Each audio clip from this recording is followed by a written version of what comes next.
Post session ही काही प्रश्न असतील तर तुम्हाला सेशन तुम्हाला रेकॉर्डिंग बघता येईल. ओके. सो जसं मी तुम्हाला सांगितलं की आजचा आपला टॉपिक आहे. आज आपण 3 स्टँडर्ड बघतोय, विच इज क्लिनिकल स्टँडर्ड 1 म्हणजे antenatal care, clinical standard 2 which is labour रूमची तयारी, आणि क्लिनिकल स्टँडर्ड 14. कारण आपण जेव्हा लेबर रूम बद्दल बोलतो तर आपल्या लेबर रूम मध्ये असलेल्या IPC प्रॅक्टिसेस म्हणजे इन्फेक्शन प्रिव्हेंशन प्रॅक्टिसेस कशा आहेत त्या आपण आज बघणार आहोत. तर हे मी तुम्हाला ऑब्जेक्टिव्ह सांगितले. सो तुमच्यापैकी म्हणजे मी सुरू करण्यापैकी तुमच्यापैकी कोणीतरी मला सांगा की ANC केअर म्हणजे काय आणि का आवश्यक आहे.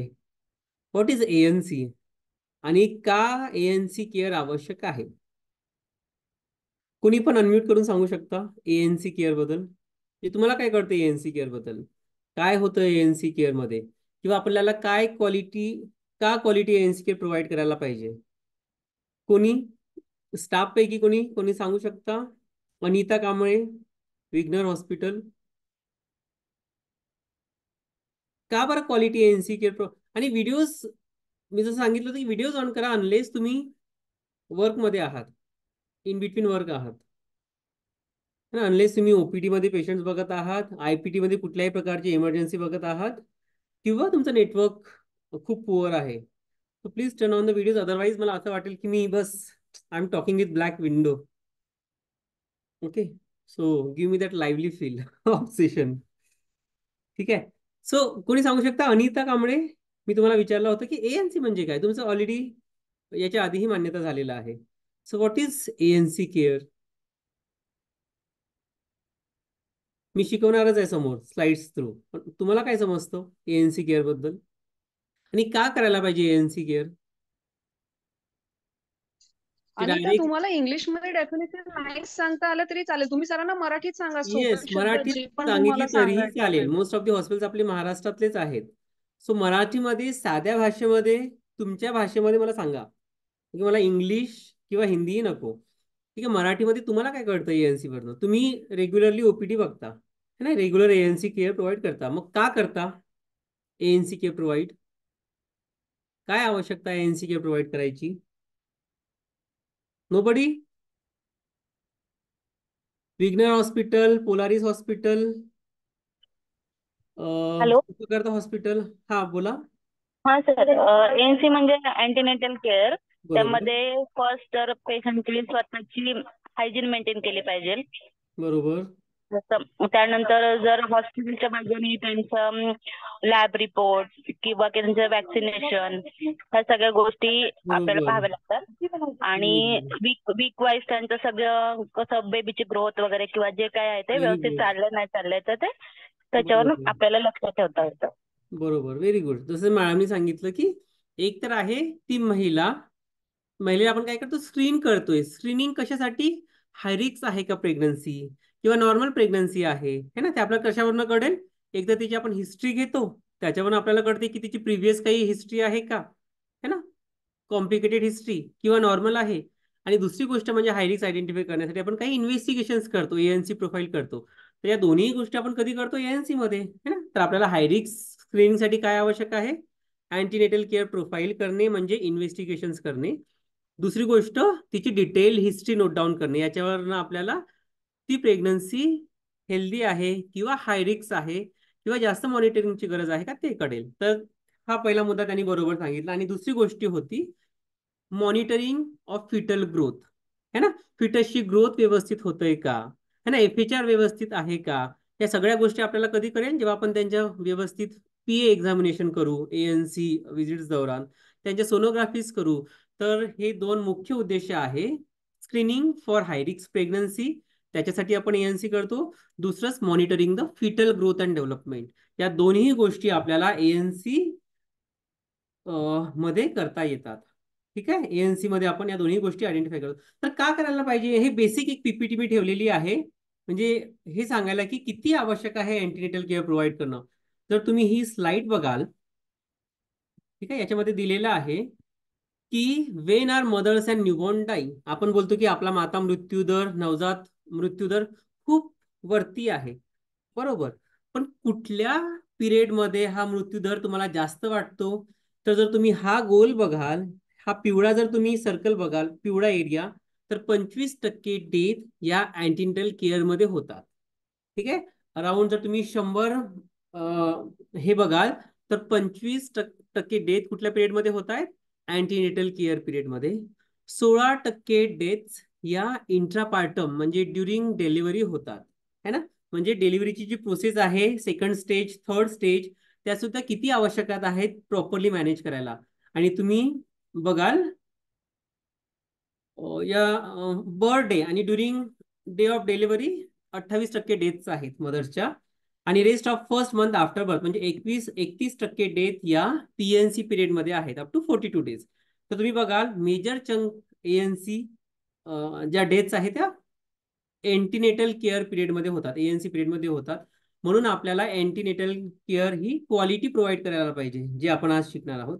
तसंच तुम्ही न्यूबॉर्न बद्दल बघाल तर बघा 27% डेथ है ना ड्युरिंग अँटीपार्टम पिरियड मध्ये होतात. 21% डेथ इंट्रापार्टम आहे. 19% डेथ ड्युरिंग बर्थ है ना, जन्माच्या दिवशी, म्हणजे हायपोथर्मिया आहे, डिस्ट्रेस आहे, है ना, अशा बऱ्याचशा कारणामुळे जन्माच्या दिवशी 19% न्यूबॉर्नच्या डेथ होतात. आणि 33% डेथ या आफ्टर डिलिव्हरी. तर तुम्ही बघाल की एएनसी क्वालिटी एएनसीचं किती महत्व आहे जर आपण माता मृत्यू दर खाली आणायचा विचार करू तर. आता आपण बघितलं की 25% डेथ या एएनसी पिरियड मध्ये होतात. पण काय कारण आहेत मग? मग आज जर आपण क्वालिटी एएनसी प्रोव्हाइड केली तर काय काय आपण कारणामुळे होणारा डेथ प्रिव्हेंट करू शकतो? तर तिथे बघाल, सगळ्यांना माहिती आहे हेमोरेज म्हणजे पीपीएच. 27% मृत्यू हा फक्त एक्सेसिव्ह ब्लिडिंग मुळे होतो. का होतो? एक तर आयडेंटिफाय लेट होते किती ब्लिडिंग ॲबनॉर्मल आहे. दुसरी गोष्ट मॅनेजमेंट, म्हणजे आयडेंटिफाय पण होत नाही आणि मॅनेजमेंट पण लेट होतं. तर 27% डेथ आपण प्रिव्हेंट करू शकतो जर आपण क्वालिटी एएनसी स्क्रीनिंग केली. त्याच्यानंतर बघा तुम्ही हायपरटेन्सिव्ह डिसऑर्डर्स, 14% डेथ्स या हायपरटेन्सिव्ह डिसऑर्डर्स म्हणजे प्री इक्लेम्शिया इक्लेम्शियामुळे होतात. हा सेकंड लार्जेस्ट कॉज आहे फॉर मॅटर्नल डेथ. म्हणजे पीपीएच आणि इक्लेम्शिया शिकणं किंवा हायपरटेन्सिव्ह डिसऑर्डर शिकणं किती आवश्यक आहे. त्याच्यानंतर 31% डेथ या बाकी काही कारण आहेत. 11% डेथ या सेप्सिस. मग आपण जसं आता बोलू की लेबर रूम मध्ये होणाऱ्या आयपीसी प्रॅक्टिसेस, तुमचं फ्युमिगेशन कसं आहे, स्वॅब कल्चर होतो का, हँड्स वॉशिंगची टेक्निक कशी आहे, लेबर रूम क्लिनिंग कशी आहे, या सगळ्या गोष्टी जर आपण प्रॉपरली करू तर 21% डेथ सेप्सिसमुळे होणारा आपण प्रिव्हेंट करू शकतो. तर हे बेसिक एक तुम्हाला मी पर्सेंटाईल सांगितलं की तुम्हाला कुठल्या कुठल्या गोष्टी प्रिव्हेंट करता येईल जर तुम्ही एएनसी ही इम्प्रूव्ह केली किंवा क्वालिटी केली. तर हेमोरेजसाठी आपल्याला काय करता येईल? जसं आता सांगितलं, identification and treatment of anaemia. जर तुम्ही वेळोवेळी हेमोग्लोबिन केलं आणि त्याचं मॅनेजमेंट केलं तर तुम्हाला हेमोरेजमुळे होणारा डेथ प्रिव्हेंट करता येईल. ठीक आहे. त्याच्यासोबतच हायपरटेन्शनसाठी काय? रेग्युलर मॉनिटरिंग ऑफ बीपी, म्हणजे प्रत्येक व्हिजिटमध्ये ब्लड प्रेशर मॉनिटरिंग केलं. कॅल्शियम सप्लिमेंटेशन तिचं रेग्युलर आहे. तर तुम्ही हायपरटेन्सिव्ह मुळे होणारे जे डिसऑर्डर्स आहे आपण जसं प्री इक्लेम्शिया किंवा इक्लेम्शिया हे तुम्ही प्रिव्हेंट करू शकता, टाळू शकता. त्याच्यानंतर आहे अदर हाय रिस्क प्रेग्नन्सी, म्हणजे 31%चा पार्टोग्राफ आहे है ना. जसं आपण बोलतो की जर तुम्ही महिला तुमच्याकडे लेबरमध्ये आली आणि तुम्ही पार्टोग्राफ जर भरायला सुरुवात केली वेळात, तर तुम्हाला लेबरचं प्रोग्रेस हे प्रॉपरली कळेल. म्हणजे लेबर नॉर्मल आहे किंवा प्रोलॉंग्ड आहे किंवा ऑब्स्ट्रक्टेड आहे आणि त्याचं मॅनेजमेंट सुद्धा वेळेत होईल. तर अशा काही गोष्टी आहेत ज्या आपण क्वालिटी एएनसी मुळे प्रिव्हेंट करू शकतो. जसं आपण आता याच्याबद्दल बोललो होतो की monitor the progress of fetal growth, म्हणजे फिटसची ग्रोथ कशी होत आहे. त्याच्यानंतर screening for high risk pregnancy, म्हणजे ती महिला नॉर्मल आहे, हेल्दी प्रेग्नन्सी आहे किंवा हाय रिस्क आहे, म्हणजे फ्रिक्वेंट मॉनिटरिंगची तिला गरज आहे का, हे आपल्याला स्क्रीनिंग वरून कळेल. जसं मी सांगितलं, स्क्रीनिंगसाठी एक तर तुमची इन्व्हेस्टिगेशन आवश्यक आहेत आणि दुसरी गोष्ट म्हणजे तुमची प्रॉपर डिटेल हिस्ट्री. ठीक आहे. आता हे ऍक्च्युली गव्हर्नमेंट ऑफ इंडियाचं एएनसी प्रोफाईल आहे, एएनसी शेड्यूल आहे. म्हणजे जर तुम्ही कुठल्याही गव्हर्नमेंट हॉस्पिटलला जाल तर ते हे शेड्यूल फॉलो करतात. याच्यामध्ये हे दिलेलं आहे की प्रत्येक महिलेला एएनसी दौरान 4 व्हिजिट्स होणं आवश्यक आहे. ठीक आहे. आता आपल्याकडे प्रत्येक 2 महिन्याला एक व्हिजिट होते. प्रत्येक हॉस्पिटलचं हा फॉर्मॅट वेगळा आहे है ना. प्रत्येक मंथला होतो, कुठे कुठे प्रत्येक 2 मंथ्सली होते. कुठे कुठे 3 मंथली होते. पण जर आपण एक WHO किंवा गव्हर्नमेंट ऑफ इंडियाचं शेड्यूल बघू तर त्यांच्या गाईडलाईन नुसार या 4 विजिट्स या ड्युरेशन्स मध्ये होणं आवश्यक आहे, है ना. आपण तर हायरिक्स असेल तर विजिट्स ऑब्व्हियसली 8 विजिट 9 विजिट होतात. पण जर हेल्दी प्रेग्नन्सी आहे तर त्या महिलेमध्ये या किमान 4 विजिट्स या वीक्स मध्ये व्हायला पाहिजे. तर त्यांच्या म्हणण्यानुसार हे आहे की पहिली जी विजिट आहे ती 12 हप्त्यामध्ये व्हायला पाहिजे. ॲज सून ॲज महिलेला काही साईन सिम्पटम्स दिसत आहे ते तिने रजिस्ट्रेशनसाठी यायला पाहिजे. तर पहिली विजिट ही विदिन 12 वीक्स व्हायला पाहिजे. दुसरी विजिट ही 14 ते 26 हप्ते या वीक्स दरम्यान व्हायला पाहिजे. म्हणजे आपण 2-2 वीक्सचा गॅप ठेवतोय मध्ये. थर्ड विजिट ही 28 ते 34 या वीक्स मध्ये व्हायला पाहिजे. आणि चौथी विजिट ही 36 ते टिल लेबर पेन किंवा टिल EDD या वीक्स मध्ये तिची चौथी विजिट व्हायला पाहिजे. तर हे गव्हर्नमेंट ऑफ इंडियाचा प्रोटोकॉल आहे. म्हणजे मी तुम्हाला याच्यासाठी दाखवला की महिलेच्या विजिट्स कुठल्या वीक्स मध्ये आवश्यक आहे. तर तुम्ही बघाल की up to 12 weeks first 14 to 26 एक विजिट व्हायलाच पाहिजे. युजली आपल्याकडे जास्त होतात पण दॅट इज फाईन. पण एक विजिट तिची किमान व्हायलाच पाहिजे 14 ते 26. 28 ते 34 मध्ये थर्ड विजिट आणि फोर्थ विजिट जी आहे तिची आफ्टर 36 वीक्स. आता जर आपण बोलू की फर्स्ट विजिट आपण ANC मध्ये करतोय तर युजली तुम्ही काय काय करता फर्स्ट विजिट मध्ये. आताच आपण बोललो की फर्स्ट विजिट ही स्क्रीनिंग व्हायला पाहिजे, है ना. ANC स्क्रीनिंग व्हायला पाहिजे. तर स्क्रीनिंगसाठी आपण बोललो की काही इन्व्हेस्टिगेशन्स पाहायला पाहिजे, है ना. आणि तिची डिटेल हिस्ट्री आपण नोट डाऊन करायला पाहिजे. तर काय काय इन्व्हेस्टिगेशन्स आहेत जे आपण ANC प्रोफाईलमध्ये बोलतो किंवा तुम्ही करता. काय काय इन्व्हेस्टिगेशन बेसिक इन्व्हेस्टिगेशन तुम्हाला वाटतात की व्हायला पाहिजे प्रत्येक ANC मध्ये.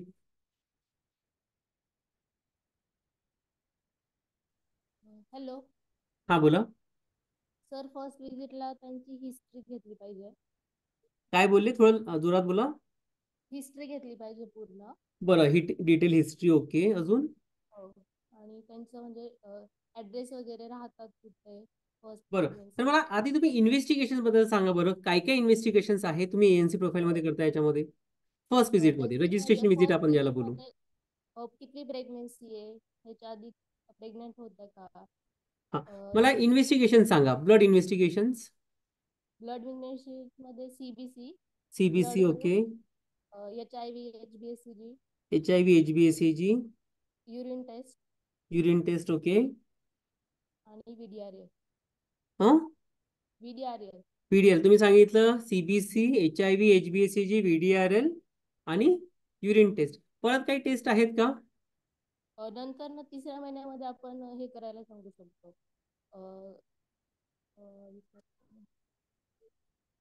काय परत थर्ड वन मध्ये CBC आणि युरिन टेस्ट परत करायला परत सांगू रिपीट करतो बरोबर ना. दर 3 महिन्याला म्हणजे प्रत्येक ट्रायमेस्टरला आपलं हिमोग्लोबिन आणि युरिन रिपीट होते. फर्स्ट विजिट मध्ये काही टेस्ट वाचल्यात का अजून. First visit. हो sir, blood group very good. विचारणं खूप तर महत्वाचं फर्स्ट विजिट मध्ये आपल्याला हिमोग्लोबिन आणि ब्लड ग्रुप हे दोन्ही आवश्यक आहेत. ठीक आहे. अजून काही सुटलं. आहे. थायरॉइड. थायरॉइड प्रोफाईल ओके बरोबर. आणि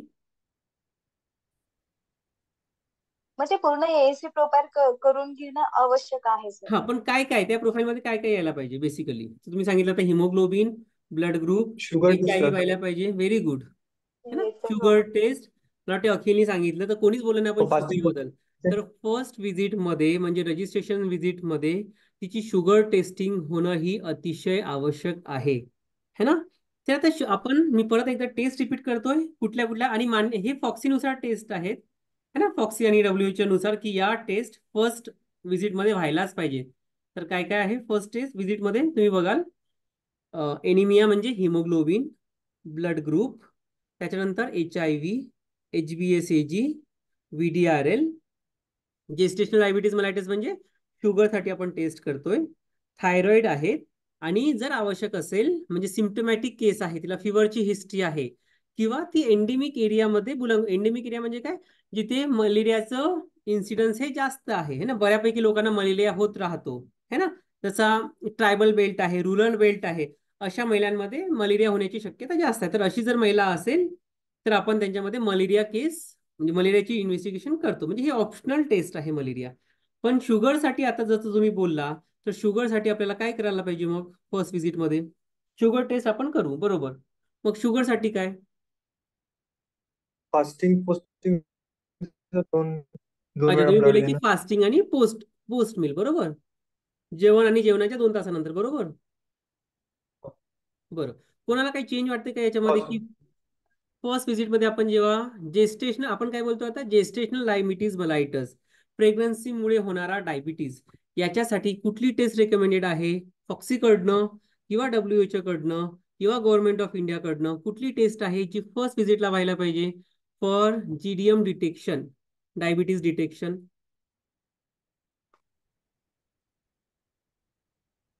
सगळ्यांकडे फास्टिंग आणि पोस्ट मीलच आहे? असेल तर थम्स GCT, अप द्या. हा, बोला. OGCT. OGTT, very good. तर जी टेस्ट रिकमेंडेड आहे डायबिटीज डिटेक्शनसाठी ती आहे किती ग्राम OGTT? 75. Very good. 75 sir. Very good. तर प्रत्येक महिलेमध्ये फर्स्ट व्हिजिटला 75 ग्राम OGTT टेस्ट ही व्हायला पाहिजे. ठीक आहे. बऱ्याच ठिकाणी 50 होते किंवा 100 होते, पण कुठली रेकमेंडेड आहे? 75 ग्राम OGTT, म्हणजे ओरल ग्लुकोज टॉलरन्स टेस्ट. ही टेस्ट आपण 2 तासासाठी करतो. तर ही टेस्ट उपाशापोटी होते की जेवणानंतर होते बरं, OGTT टेस्ट? आता फॉर एक्झाम्पल मी उपाशी तुमच्याकडे पोटी जेवण सर. करून आलो आहे, है ना? मी तुमच्याकडे जेवण करून आलो आहे, तर तुम्ही माझी ही टेस्ट OGTT कराल की नाही? हो नाही. हो कोणाला वाटते हो, कोणाला वाटते नाही? हो कराल. कोण बोललो नाही हो? सर, नाही करू शकत. अच्छा, विग्नर कारण की हॉस्पिटल बोललो पूर्ण नाही, उपाशी पोटी. आणि एक हॉस्पिटल नाही सर, बोललो विग्नर हो. हॉस्पिटल मध्ये. अच्छा, पण गव्हर्नमेंट ऑफ इंडियाच्या गाईडलाईननुसार ही टेस्ट आपण कधीही करू शकतो, उपाशापोटीही करू शकतो, आणि जर महिला जेवण करून आली असेल तरीही आपण 75 ग्राम OGTT करू शकतो. महिलेला आपल्याला फास्टिंग मध्ये बोलवायची गरज नाही. ठीक आहे. तर महिला ज्या कंडिशन मध्ये तुमच्याकडे आलेली आहे, है ना, म्हणजे जेवण करून आलेली आहे, नाश्ता करून आलेली आहे, किंवा ती फास्टिंग मध्ये आलेली काही न खाते आलेली आहे, तरी तुम्हाला तिला वापस पाठवायची गरज नाही. ठीक आहे. ही कशाची गाईडलाईन आहे? गव्हर्नमेंट ऑफ इंडियाची गाईडलाईन. ज्याच्यामध्ये काय सांगितलेलं आहे? महिलेचं फूड स्टेटस काहीही असेल तरीही आपण 75 ग्राम OGTT टेस्ट करू शकतो. ठीक आहे. तर तिला दुसऱ्या दिवशी बोलवायची गरज नाही की आज तू जेवण करून आली, उद्या तू फास्टिंग मध्ये ये. तर हे तुम्हाला करायची गरज नाही. तुम्ही आफ्टर मील सुद्धा 75 ग्राम OGTT टेस्ट करू शकता. कितीदा सॅम्पल घ्यायचं या महिलेचं OGTT साठी? सॅम्पल कितीदा घेणार? एकदा की दोनदा? एकदा एकदा. किती तासानंतर? 2 तासानंतर. बरोबर, व्हेरी गुड. तर आता महिला तुमच्याकडे आलेली आहे, तर काय देणार तिला? 1 ग्लास पाण्यामध्ये, म्हणजे साधारणतः 250 ml पाण्यामध्ये हे G75चं जे पॅकेट आहे, 75 ग्राम शुगर पॅकेट, याला 1 ग्लास पाण्यामध्ये टाकून तिला 10 ते 15 मिनिटात प्यायला द्यायचं आहे. ठीक आहे. आल्यानंतर तिला आरामात बसवा. त्याच्यानंतर तिला 1 ग्लास पाण्यामध्ये ते शुगर टाकून तिला 10 ते 15 मिनिटात प्यायला द्यायचं आहे. तिला 2 तासासाठी तुमच्याकडे थांबवायचं आहे. मात्र या 2 तासामध्ये तिला काही काही खाऊ द्यायचं नाही, है ना. खूप वॉक वगैरे नको, तिला शांततेत आरामात बसवायचं. आणि 2 तासानंतर फक्त एक प्रिक करायची आहे, कारण या टेस्टला काय बोलतात आपण? Single prick test. तर तुम्हाला 2 तासाच्या आधी सॅम्पल घ्यायची गरज नाही, तर फक्त एक प्रिक घेऊन 2 तासाच्या नंतर तुम्हाला सॅम्पल घ्यायचं आहे. Okay, so this is a single prick test जी 2 तासानंतर घेतली जाते. तर बरं, ही टेस्ट रिपीट करायची का मग OGTT? ही आपण फर्स्ट व्हिजिट बद्दल बोलतोय ना, रजिस्ट्रेशन व्हिजिट बद्दल. मग ही टेस्ट रिपीट केल्या जाते का? हो करते. बरं, कधी कधी रिपीट करणार मग? कुठल्या वीक्स मध्ये आणि कुठल्या कंडिशन मध्ये? 7 months. 7 मंथ. तर याचा रूल काय आहे? ही जर टेस्ट पॉझिटिव्ह आलेली आहे, जी नॉर्मल व्हॅल्यू असते 90 ते 140, है ना, ही जर टेस्ट तुमची वाढून आलेली आहे, फॉर एक्झाम्पल 200 किंवा 250 आलेली आहे, तर ती महिला तशीही डायबिटिक पॉझिटिव्ह आहे. तर अशा महिलेमध्ये, म्हणजे पॉझिटिव्ह केसेसमध्ये, तुम्हाला 75 ग्राम OGTT रिपीट करायची गरज नाही, है ना. पण ही टेस्ट निगेटिव्ह आहे, म्हणजे 140च्या खाली आहे, तर ही टेस्ट 24 ते 28 वीक्स मध्ये रिपीट करायला पाहिजे. तर काय कंडिशन आहे? जर ही टेस्ट पॉझिटिव्ह असेल तर तुम्ही रॅन्डम ब्लड शुगर तिचं मॉनिटरिंग करू शकता, OGTT करायची गरज नाही. पण ही टेस्ट निगेटिव्ह आहे फर्स्ट व्हिजिटमध्ये, म्हणजे 140च्या रिडिंग खाली आहे, तर तुम्हाला 24 ते 28 वीक्स मध्ये ही टेस्ट OGTT टेस्ट रिपीट करायची आहे. हे क्लिअर आहे का सगळ्यांना OGTT? येस. येस. तर आय थिंक सगळे करत आहे, फक्त त्याच्यामध्ये थोडा चेंज होता. त्याच्यानंतर युरिन कम्प्लीट आपल्याला करायची म्हणजे रुटीन आणि मायक्रोस्कोपिक दोन्ही. ठीक आहे. तर आपण काय काय इन्व्हेस्टिगेशन, जेव्हा तुम्हाला असेसर विचारेल एक्झाम मध्ये तुमच्याकडे महिलेमध्ये कुठले कुठले इन्व्हेस्टिगेशन्स केले जातात, तुम्हाला काय लिस्ट डाऊन करायचे आहे? Haemoglobin, blood group, HIV, HbA1c, VDRL कशासाठी? सिफिलिस डिटेक्ट करण्यासाठी, युरिन कम्प्लीट, शुगरसाठी सगळ्यांनी 75 ग्राम OGTT टेस्ट या टेस्टचा उल्लेख करायचा आहे. आवश्यक असेल तर मलेरिया आणि थायरॉइड टेस्ट तुम्हाला करायची आहे. तर या बेसिक टेस्ट तुम्हाला असेसरला सांगायचे आहेत. ठीक आहे. तर आपण OGTT बद्दल आताच बोललो. इथे काय दिलेलं बघा, the test is run at first ANC and is repeated again between 24 to 28 weeks if negative for first screening. म्हणजे फर्स्ट वीक मध्ये केलं आणि निगेटिव्ह आहे तरच आपल्याला ती रिपीट करायची आहे.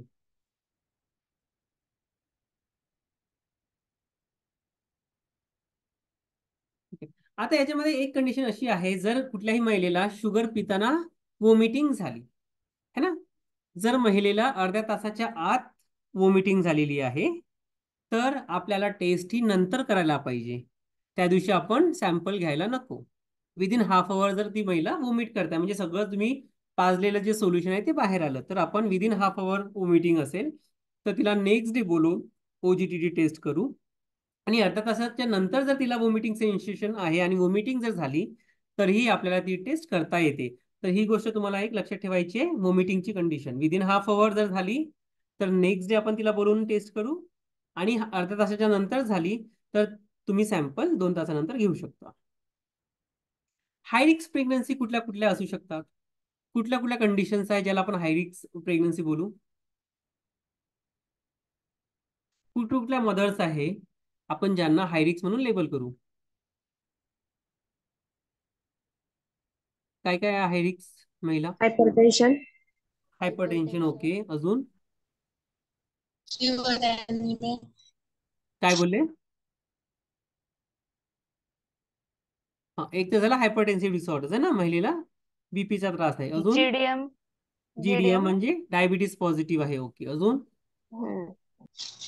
Severe anaemia. Severe anaemia. Very good. Haemoglobin जर 7 पेक्षाही कमी आहे म्हणजे सिव्हिअर अॅनिमिक आहे तर ती हाय रिस्क केसमध्ये मोडेल. ओके. अजून काय? बीपी झालं, शुगर झालं आणि हिमोग्लोबिन म्हणजे अॅनिमिया झाला. परत थॅलेसेमिया. थॅलेसेमिया. ओके. अजून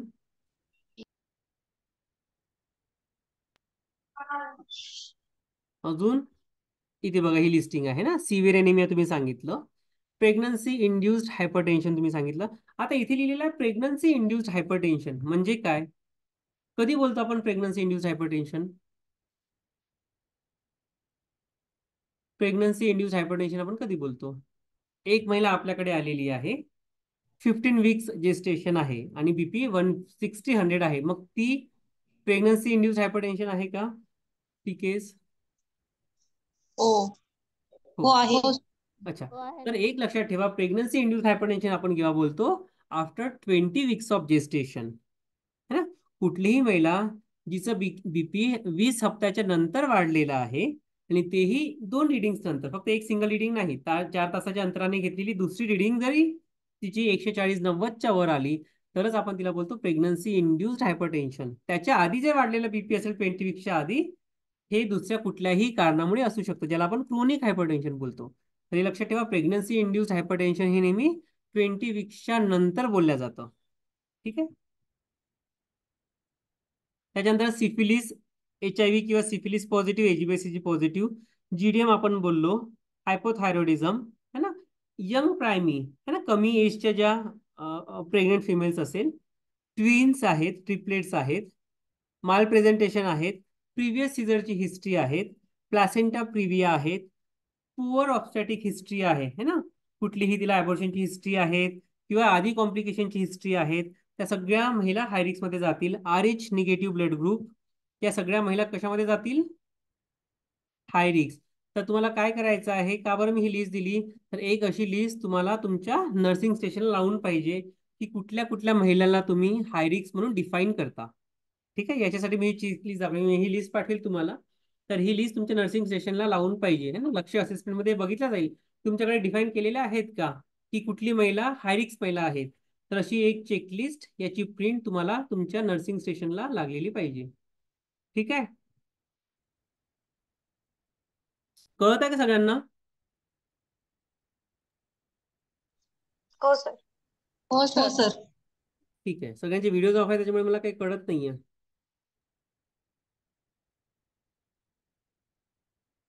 फर्स्ट स्टँडर्ड मध्ये आपण बस बेसिक बोललो होतो, फक्त हाय रिस्क ची डेफिनेशन्स काय आणि इन्व्हेस्टिगेशन. दुसरा जो आपला स्टँडर्ड आहे तो आहे लेबर रूमची तयारी. आता मला सांगा कोणाकोणाकडे ट्रेज रेडी आहे? ट्रेस कोणाकोणाकडे रेडी असतात? नॉर्मल डिलिव्हरीचा ट्रे सगळ्यांकडे असतो बरोबर. कॉम्प्लिकेशन्स मॅनेजमेंट ट्रे कोणाकोणाकडे रेडी आहेत? कॉम्प्लिकेशन्सची ट्रे कोणाकोणाकडे रेडी आहेत? विग्नर हॉस्पिटलमध्ये असते. Okay, very good. विग्नर हॉस्पिटल. तुमच्याकडे काय काय ट्रेज आहेत? PIH, PPH, PIS tray, PIH. Okay, अजून delivery tray, PTS tray sir. Delivery tray. Okay, अजून emergency drug tray, emergency drug tray. हो हो. अजून baby tray, very good. Baby tray. अजून warmer. Medicine tray. Medicine tray. हा, warmer तर तुमचं newborn care कॉलेजला असेल. तर जसं विग्नर हॉस्पिटलने सांगितलं हे बेसिक ट्रेस तुमच्या लेबर रूम मध्ये नेहमी रेडी पाहिजे. तर नॉर्मल डिलिव्हरी ट्रे आपल्याकडे ऑलरेडी असतो रेडी है ना. इपिझेटोमी ट्रे आपल्याकडे असतो. ड्रग्स ट्रे असतो, मेजरली मेडिसिन ट्रे असतो. पण पीपीएच मॅनेजमेंट किट आपण ठेवत नाही. का बरं किट्स पाहिजे आपल्याकडे पीपीएच किंवा इक्लेमच्या मॅनेजमेंट किट? कशासाठी पाहिजे किट्स? पेशंटला जर आकडे आली तर पटकन यूज करता येईल. जर कुठलंही कॉम्प्लिकेशन्स आलं तर त्याला सुरुवातीच्या 1 तासामध्ये आपल्याला मॅनेज करावं लागतं है ना, लवकरात लवकर. जर तुमची किट रेडी असेल तर तुम्ही ती किट आणाल आणि तुमची धावपळ होणार नाही आणि केसही तुमची प्रॉपरली मॅनेज होईल.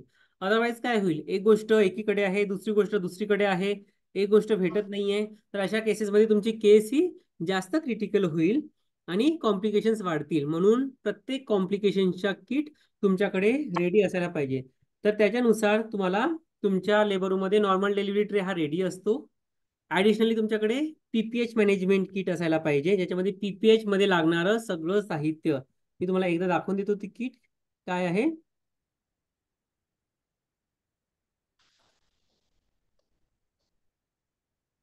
एक मिनिट.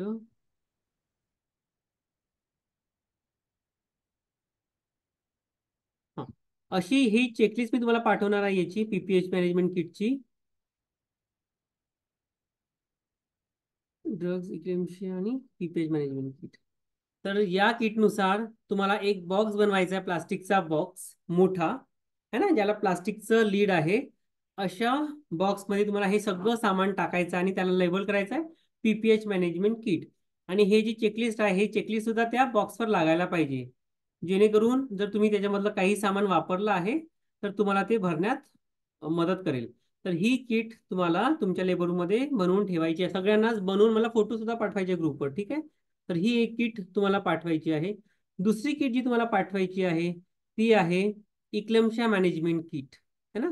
जर महिलेचं ब्लड प्रेशर वाढलेलं आहे किंवा तिला कन्व्हल्जन्स येत आहे तर अशा महिलेसाठी वापरल्या जाणारी किट म्हणजे इक्लेम्शिया मॅनेजमेंट किट, ज्याच्यामध्ये तुमचं सगळं cannulas, IV fluid, IV set, त्याच्यानंतर तुमचं लागणारे drugs, anti convulsant, anti hypertensive, urobag, Foley's catheter हे सगळं एका बॉक्समध्ये असेल.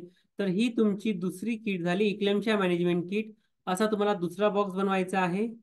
तुमची तिसरी किट असेल याच्यामध्ये बेबी ट्रे है ना, म्हणजे बेबी किट, ज्याच्यामध्ये तुमचा शीट्स आहे, सक्शन इक्विपमेंट आहे है ना, बेबीसाठी लागणारा शोल्डर रोल आहे, अंबू बॅग आहेत, मास्क आहेत, सिरिंज आहे, विटॅमिन के आहे, लॅरिंगोस्कोप आहेत है ना, एंडोट्रकेल ट्यूब्स आहेत. हे सगळं तुमचं साहित्य त्या बेबी ट्रे मध्ये असायला पाहिजे.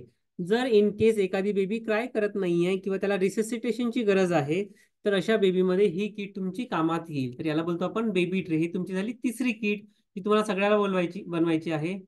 एक किट आहे जसं तुम्ही सांगितलं की ड्रग्स ट्रे, याच्यामध्ये सगळे तुमचे लागणारे सगळे मेडिसिन्स असायला पाहिजे. Right from ऑक्सिडोसिन. ऑक्सिडोसिन कुठे ठेवलेलं असतं तुमचं? सर फ्रीजमध्ये. फ्रीज मध्ये. फ्रीज मध्ये. फ्रीज मध्ये. काय ठेवू शकतो का ऑक्सिडोसिन आपण? नाही. नाही सर. नाही है ना. कारण ते नेहमी 2 ते 8 डिग्री आणि 2 ते 8 डिग्री टेम्परेचर फक्त फ्रीजमध्ये असतं. तर तुमचं ऑक्सिटोसिन आणि कार्बोप्रोस्ट इंजेक्शन हे नेहमी फ्रीजमध्ये असेल. बाकीचे जे तुमचे ड्रग्ज आहेत मिझोप्रोस्टॉल, मिथर्जिन, झायलोकेन. मिथर्जिन पण फ्रीज मध्ये जाईल. कुठलं मिथर्जिन? कुठलं इंजेक्शन बोलले? मिथर्जिन 0.2. अच्छा मिथर्जिन राईट. मिथर्जिन सर. अच्छा मिथर्जिनला एक बघा किती डिग्रीवर ठेवायचं आहे ना. रूम टेम्परेचर असेल तर तुम्हाला ते बाहेर ठेवता येतं. बट कार्बोप्रोस्ट आणि ऑक्सिटोसिन हे नेहमी 2 ते 8 डिग्रीमध्ये असतं. ठीक आहे. तर 2 to 8 डिग्रीमध्ये जर ते नसेल तर ते तेवढे काम करणार नाही, त्याची इफेक्टिव्हिटी कमी होईल. तर तुम्हाला हे लक्षात ठेवायचं की कार्बोप्रोस्ट आणि ऑक्सिटोसिन ऍटलिस्ट तुमचे फ्रीजमध्ये आहे आणि लावायच्या 10-15 मिनिटं आधी तुम्ही त्याला लोड करून नॉर्मल रूम टेम्परेचरवर ठेवत आहे. तर हे ड्रग्स, तर मी काय काय सांगतो तुम्हाला, पीपीएच किट बनवायचे सगळ्यांना, इक्लेम्शा किट, त्याच्यानंतर बीबी किट आणि ड्रग्स ट्रे, ॲडिशनली तुमचं नॉर्मल डिलिव्हरी किट रेडी आहे. ही जर तुम्ही लिस्ट बघाल ह्याच्यामध्ये बरेचसे तुमचे ट्रेज आहेत, पण याच्यामध्ये ऑलरेडी तुमच्याकडे ट्रेज आहेत. तर बेसिक जे ट्रेज आहेत मी तुम्हाला सांगितले गव्हर्नमेंट ऑफ इंडियाच्या गाईडलाईननुसार 7 की ट्रेज आहेत ना. डिलिव्हरी ट्रे, इपिझिटोमी ट्रे, त्याच्यानंतर येतो तुमचा, आता बऱ्याचशा ठिकाणी काय होतं, डिलिव्हरी ट्रे आणि इपिझिटोमी ट्रे सोबतच असतो, बरोबर? सोबत आहे की वेगळा आहे? हो सर सोबतच आहे. हं? तर त्याच्या वेगळ्या करायची गरज नाही. मेडिसिन ट्रे तुमच्याकडे असतो, एक इमर्जन्सी ड्रग्स ट्रे ज्याच्यामध्ये तुमचे सगळे ॲट्रोपिन, ॲड्रेनालिन, कॅल्शियम, ग्लुकोनेट, कार्बोनेट सगळे तुमचे ड्रग्ज असतील. बेबी ट्रे मी तुम्हाला दाखवला. एमव्ही ट्रे तुम्हाला बनवायला पाहिजे, दॅट इज मॅन्युअल व्हॅक्यूम ॲस्पिरेशनचा ट्रे. पीपीआयसीडी इन्सर्शन तुमच्याकडे जर होत असेल, पोस्टपार्टम इंट्रायुटेराइन कॉन्ट्रासेप्टिव्ह डिव्हाइस, जर तुमच्याकडे पीपीआयसीडी लावतात तर त्याचा एक ट्रे व्हायला पाहिजे. आणि ॲडिशनली गव्हर्नमेंट ऑफ इंडियाच्या गाईडलाईननुसार तुमच्याकडे एक पीपीएच किट आणि इक्लेमच्या मॅनेजमेंट किट, अशा 2 किट. एक झाला तुमचा एक्झामिनेशन ट्रे, म्हणजे आता तुम्हाला पीव्ही एक्झामिनेशन करायची आहे है ना. तर त्याच्यामध्ये स्पॉन्ज होल्डर फोर्सेप आहे, गॉस पीसेस आहे, बावल आहे, असा हा बेसिक ट्रे तुमच्याकडे एक्झामिनेशनसाठी असायला पाहिजे. तर हे 7 ट्रेस आणि ॲडिशनली 3 ट्रेस, असा 10 ट्रेसचा गव्हर्नमेंट ऑफ इंडियाचा गाईडलाईन आहे. आणि याच्यापैकी जर तुम्ही पीपीआयसीडी करत नसाल तर त्याची गरज नाही. इपिझोटॉमी जर तुम्ही डिलिव्हरी ट्रे सोबत ठेवत असाल तर तो ट्रे तुमचा कंबाईन होईल. तर अशा प्रकारे तुम्हाला मेजरली म्हणजे तुम्हाला सांगितले, नॉर्मल डिलिव्हरी ट्रे मला लागेल त्याचा फोटो, बेबी ट्रेचा फोटो लागेल, पीपीएच किटचा फोटो लागेल, इक्लेमच्या किटचा फोटो लागेल, त्याच्यानंतर इमर्जन्सी ड्रग्स ट्रेचा फोटो लागेल. ठीक आहे. हे बेसिक ट्रे तुमच्या असेसमेंटमध्ये बघितल्या जातात. तर असेसर तुम्हाला कधीही विचारेल असेसमेंटमध्ये की तुमचा पीपीएच ट्रे दाखवा. तर पीपीएच मध्ये तुमच्या सगळ्या गोष्टी त्या ठेवलेल्या असायला पाहिजे. तशाच बाकी ट्रेमध्ये तुमचा जो चेकलिस्टनुसार जो प्रोटोकॉल आहे तो फॉलो झाला पाहिजे. ठीक आहे. हे झालं तुमचं ट्रे. हे चेकलिस्ट मी तुम्हाला व्हॉट्सअप ग्रुपला पाठवणार आहे. ठीक आहे, ज्या मी दाखवल्या त्यानुसार तुम्हाला ट्रेसचे फोटो प्रिपेअर करून मला व्हॉट्सअपला फोटोज पाठवा, कुठल्या कुठल्या हॉस्पिटलनी ते ट्रेस बनवले है ना. म्हणजे मला कळेल की कुठलं हॉस्पिटल ऍक्च्युली गाईडलाईन फॉलो करत आहे या गाईडलाईननुसार. ठीक आहे. हे सगळं आपण ऑलरेडी बघितलं. नॉर्मल डिलिव्हरी तुमच्याकडे ऑलरेडी असेल. ठीक आहे. Scissor, artery forceps, sponge holders असतात है ना, ball with betadine gauze piece, speculum, kidney tray कशासाठी, तुमचा जो प्लासेंटा आहे तो एक्झामिनेशनसाठी ठेवायसाठी, perineal pads, gloves, cord clamp, हे जे आहे सगळे तुमचे ट्रेमध्ये असेल, स्टेनलेस स्टीलमध्ये. आणि हे जे सर्जिकल्स आहे तुमचं हे रेडी असायला पाहिजे, हे ट्रे सोबत नसेल है ना. ग्लव्स तुमचं रेडी असायला पाहिजे, cord clamp, catheter, antiseptic lotion म्हणजे बेटाडीन सोल्युशन आणि प्रीलोडेड ऑक्सिटोसिनची सिरिंज. तर किती ऑक्सिटोसिन लोड करायला पाहिजे आफ्टर डिलिव्हरी लावायला? आफ्टर डिलिव्हरी आपण नॉर्मल किती ऑक्सिटोसिन, डिलिव्हरी किती युनिट? नॉर्मल डिलिव्हरीसाठी 10 युनिट. Very good. 10 युनिट.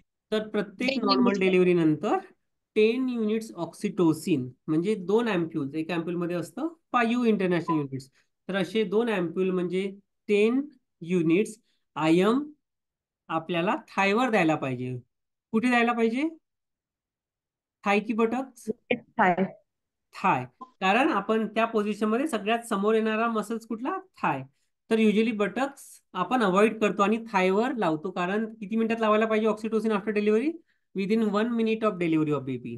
हा, बाळ तुमचं आउट झालं तर त्याच्या 1 मिनिटाच्या आत महिलेला युट्रोटोनिक म्हणजे injection oxytocin 10 international units IM थायवर 1 मिनिटाच्या आत लागायला पाहिजे. आणि जर ऑक्सिटोसिन नसेल तर टॅबलेट मिझोप्रोस्टोल 600 मायक्रोग्रॅम म्हणजे 200 मायक्रोग्रॅमच्या 3 टॅबलेट्स त्या तुम्हाला पर रेक्टल द्यायला पाहिजे. जर तुमच्याकडे ऑक्सिटोसिन त्यावेळेस अवेलेबल नाही आहे किंवा फ्रीजवर मध्ये ठेवलेलं नाही तर प्रीलोडेड सिरिंज जसं मी सांगितलं. प्रीलोडेड म्हणजे काय?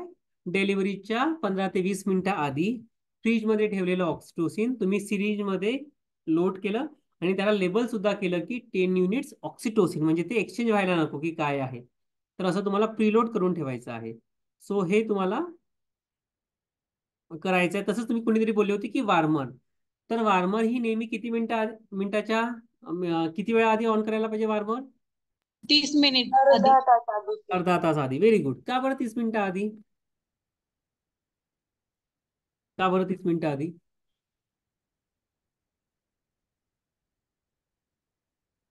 काय करणार आपण 30 मिनिटं आधी वार्मर ऑन करून?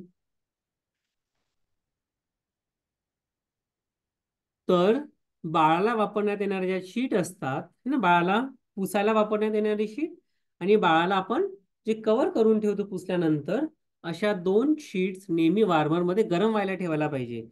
म्हणून वार्मर आपण नेहमी अर्ध्या तासाआधी ऑन करतो. ठीक आहे. पण ऑन करून फक्त ठेवत नाही तर बाळाला वापरण्यात येणाऱ्या 2 स्टराईल शीट्स म्हणजे क्लीन शीट्स या आपण वार्मरमध्ये वार्म व्हायला ठेवतो. आणि या शीटचा वापर आफ्टर डिलिव्हरी बाळाला एकतर ड्राईंग पहिली शीट आणि ती शीट ओली झाली म्हणून तिला डिस्कार्ड करून दुसरी वार्म शीट यांनी बाळाला आपण कव्हर करतो. ठीक आहे. तर अशा 2 शीट्स बाळाला वापरायला आपल्याला वार्मरमध्ये ठेवायला पाहिजे. बरं, बाळाला आपण कुठे ठेवणार आफ्टर डिलिव्हरी? आता आपलं वार्मर तर 30 मिनिट्स आधी ऑन आहे. मग आफ्टर डिलिव्हरी बाळाला कुठे घ्यायला पाहिजे? हातात पकडून वार्मरमध्ये शिफ्ट करायला पाहिजे, ट्रेमध्ये घ्यायला पाहिजे किंवा कुठे ठेवायला पाहिजे बाळाला आफ्टर ट्रे डिलिव्हरी? मध्ये घेऊन वार्मर मध्ये ठेवायचे सर. बरं, लगेच वार्मरमध्ये ठेवायचं? आईच्या पोटावर ठेवायचं जे व्हेरी गुड. तर गव्हर्नमेंट ऑफ इंडियाची गाईडलाईन काय आहे किंवा WHO ची गाईडलाईन काय बोलते? जर बाळ नॉर्मल आहे म्हणजे बाळ क्राय करत आहे, बाळाचा कलर चांगला आहे, बाळाचा श्वास चांगला आहे, बाळाचा हार्ट रेट चांगला आहे, तर अशा बाळांना आपल्याला आईच्या ॲब्डॉमनवर ठेवायला पाहिजे. आणि जी बाळाची कॉर्ड कटिंग आहे ती लगेच न करता ती लांबलेली करायची. लांबलेली म्हणजे काय? डिलेड कॉर्ड कटिंग करायला पाहिजे विदिन 1 to 3 मिनिट्स. आता मी जर बाळ डिलिव्हर केलं आणि बाळ काय करताय तर बाळाला मी काय करेल? उलट ठेवायचं आहे आईच्या पोटावर. आईच्या पोटावर कुठल्याही प्रकारची शीट नसायला पाहिजे. कारण आपण काय देतो बाळाला? Skin to skin contact. त्याच्यामुळे काय होईल? बाळ गरम राहील आईच्या ॲब्डोमनवर, आई आणि बाळामध्ये बॉन्डिंग क्रिएट होईल आणि ब्रेस्ट मिल्क सिक्रेशन सुद्धा त्याचा वापर होईल. ठीक आहे. तर काय करायला पाहिजे after delivery? If the baby is normal, बाळाला आईच्या ॲब्डोमनवर उलट ठेवायचं आहे आणि कॉर्ड कटिंग ही नेहमी डिलेट करायची आहे. डिलेट म्हणजे किती? 1 to 3 मिनिट्स है ना. पण हे जर बाळ ट्राय नाही केलं तर मग मी काय करणार? त्या केसमध्ये इमिजिएट कॉर्ड कट करणार है ना. कारण त्यावेळेस मला बाळाला फ्लॅट सर्फेसची गरज लागेल रेसिसिटेट करायला. जर मला सक्शन करायचं आहे किंवा अंबू करायचा आहे तर तो ॲब्डोमेनवर करता येणार नाही. तर अशा कंडिशन्समध्ये आपण बाळाला लगेच कॉर्ड कट करून बाळाला वार्मरमध्ये शिफ्ट करू जे ऑलरेडी 30 मिनिट्स आधी ऑन आहे. पण जर बाळ क्राय करत आहे, नॉर्मल आहे, तर कॉर्ड लवकर कापायची घाई करायची नाही. कॉर्ड कटिंग आपण 1 to 3 मिनिट्स. आता 1 to 3 मिनिट्स मध्ये एक्झॅक्टली कधी करणार? 1 मिनिट की 3 मिनिट? कुठल्या मिनिटात करणार कॉर्ड कटिंग? तर जेव्हा कॉर्डची पल्सेशन स्टॉप होईल किंवा जी कॉर्ड तुम्हाला पांढरी दिसायला लागेल ती व्हाईट दिसेल त्यावेळेस तुम्हाला कॉर्ड कटिंग करायची आहे है ना. तो 1 to 3 मिनिट्स मध्ये एक्झॅक्टली कधी?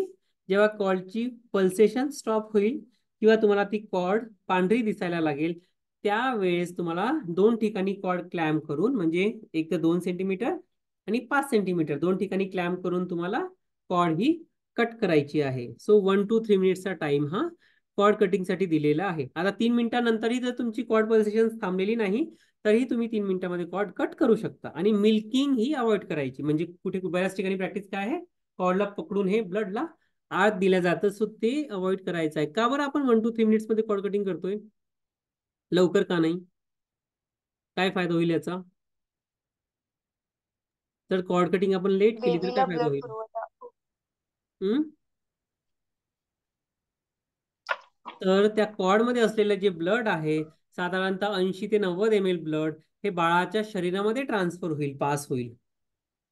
ठीक आहे. तर कॉर्ड कटिंगने काय फायदा होईल? जे कॉर्ड मध्ये ब्लड आपण कट करून खाली घालवणार आहोत ते ब्लड आपण बाळाच्या शरीरामध्ये 80 ते 90 ml ब्लड बाळाच्या शरीरामध्ये ट्रान्सफर होण्यामुळे काय होईल? बाळाला रक्ताची कमी होणार नाही किंवा ते बाळाला हृदय विकारापासून सुद्धा प्रिव्हेंट करते. म्हणून कॉर्ड कटिंग ही लेट करायची प्रॅक्टिस करायची. तर 2 नवीन गोष्टी मी तुला याच्यामध्ये सांगितल्या आहे. बाळाला नेहमी आईच्या ॲब्डोमनवर ठेवणे आणि आईच्या ॲब्डोमनवर कुठलीही शीट नसायला पाहिजे. दुसरी गोष्ट, आता बॉड नॉर्मल आहे म्हणून त्याची कॉर्ड कटिंग ही नेहमी 1 to 3 मिनिट मध्येच करायची आहे. कॉर्ड कापायची घाई करायची नाही अनलेस बाळ इमर्जन्सी मध्ये आहे. ठीक आहे. कळलं का सगळ्यांना? येस और नो? हो सर. हो सर. तर आता हे चेकलिस्ट मी वाचत नाहीये कारण याची ऑलरेडी मी तुम्हाला चेकलिस्ट पाठवणार आहे. बरं, 1-2 ड्रग्ज बद्दल आपण याच्यामध्ये बोलू आहे. या पीपीएच मध्ये कुठले ड्रग्ज असायला पाहिजे? पीपीएच किट मध्ये काय काय असायला पाहिजे साधारणतः तुम्हाला वाटतं पीपीएच मॅनेजमेंट किट मध्ये? इंजेक्शन प्रोस्टोडिन मेथर्जिन, मिथर्जिन, मिझोप्रोस्ट, मिझोप्रोस्ट, प्रोस्टिडीन सांगितलं. ओके, अजून?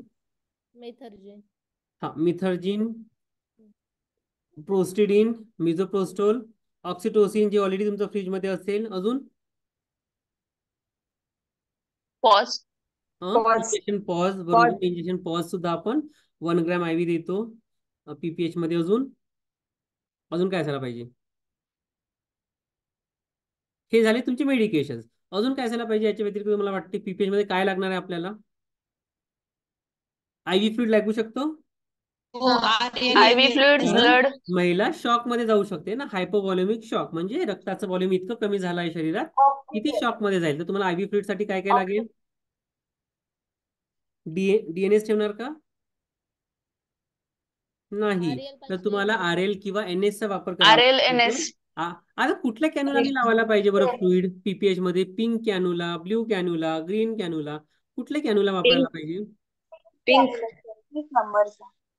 ग्रीन और ब्राउन. ग्रीन और ब्राऊन. आणि कोणतरी बोललो पिंक. काय वाटते? मला वाटते ग्रीन म्हणजे 18 नंबर किंवा 16 नंबर येतो ग्रे कलरचा, है ना. तर हे कॅन्युलाज रेकमेंडेड आहेत पीपीएच मॅनेजमेंटच्या केसेससाठी. का बरं? कारण यांच्या ज्या कॅन्युलाज आहेत त्या मोठ्या आहेत आणि ज्याच्यामध्ये तुम्ही खूप जास्त फ्लुइड कमी वेळामध्ये पास करू शकता. तर पीपीएचच्या गाईडलाईन मध्ये काय दिलेलं आहे? 1 लिटर फ्लुइड तुम्हाला 15 ते 20 मिनिटात पाठवायचं आहे, है ना.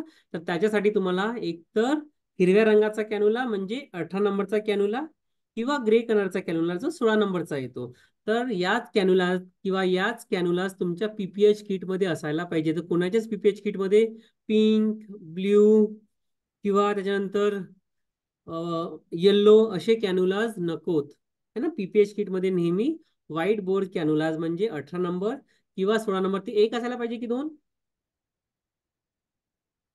आता 18 नंबरचा 2. कॅन्युला ग्रीन आहे, एक पाहिजे की 2 असायला पाहिजे?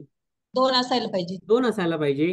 कारण पीपीएच मध्ये आपण दोन्ही हाताला कॅन्युला लावतो. एका हाताला आपण NS हे फास्ट देतो जसं मी सांगितलं 20 मिनिटात आणि लगेच दुसऱ्या हाताला नेहमी आपण ऑक्सिटोसिनची ड्रीप सुरू करतो, है ना, IV फ्लुइड मध्ये, RL मध्ये.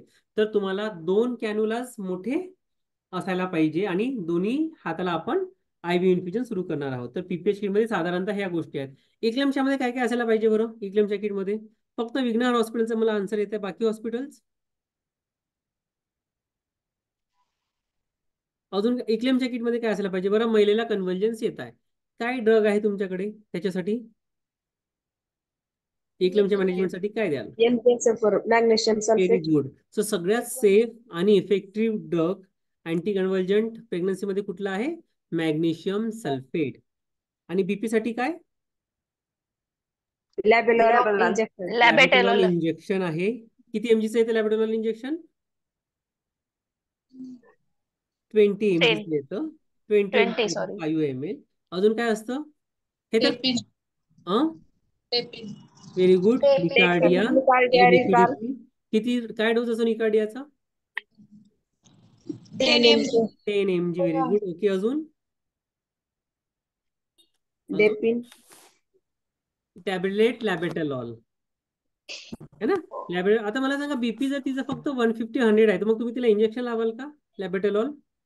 नाही नाही. नाही. ओरल अँटी हायपरटेन्सिव्ह द्याल तर त्याच्यामध्ये तुमच्याकडे 2 चॉईस व्हायला पाहिजे. एक तर टॅबलेट डेपिन जसं तुम्ही सांगितलं 10 mg ओरली द्यायला, सबलिंगल नाही. आणि दुसरं तुम्ही सांगितलं टॅबलेट लॅबेटलॉल 100 mg ओरल द्यायला. आणि जर बीपी खूप सिव्हिअर वाढलेला आहे म्हणजे 160-110च्या वरती आहे तर त्या केसमध्ये इंजेक्शन अँटी हायपरटेन्सिव्ह म्हणजे इंजेक्शन लॅबेटलॉल 20 mg IV देतो. तुमच्याकडे oral plus injectable anti hypertensive असायला पाहिजे. ठीक आहे. तर हे सगळं सामान तुमच्या किटमध्ये तसंही असणार आहेत एका जागेवर, म्हणजे जर इन केस तुमच्याकडे अशी कुठली केस आली तर तुम्हाला ती प्रॉपरली मॅनेज करता येईल. ठीक आहे. या सगळ्या किट्स बद्दल आपण बोलू. आता मी तुम्हाला काही फोटोज दाखवत आहो लेबर रूमचे. मला सांगा की या फोटोजमध्ये तुम्हाला काही चेंज पाहिजे आहे का, किंवा या लेबर रूममध्ये तुम्हाला काही गडबड वाटते का, की नॉर्मल आहे? हा, दिसतंय तुम्हाला लेबर रूम? हो हो बरं, कशी वाटतंय? कशी वाटत आहे?